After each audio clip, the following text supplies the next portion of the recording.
Программа рассчитана на поддержку сельского хозяйства и сельской местности в регионе Гагаузия и Тараклийский район.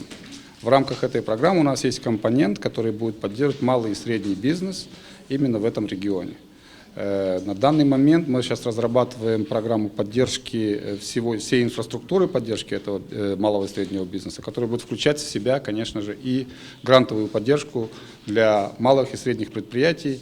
Мы на данный момент разрабатываем критерии оценки, направления основной поддержки, но обязательно, конечно, там будет компонент поддержки малого и среднего бизнеса и, в частности, молодых предпринимателей. Сама по себе программа очень интересна. Это возможность для развития малого и среднего бизнеса. Это большое подспорье для работников сельского хозяйства.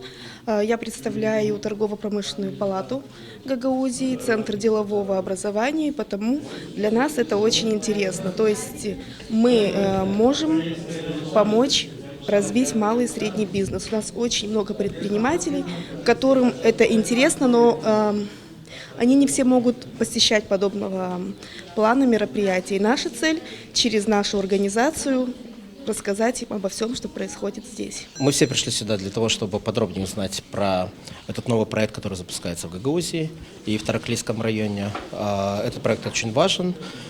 Будет выделена довольно-таки серьезная сумма денег для поддержки сельских местностей у нас в Гагаузии.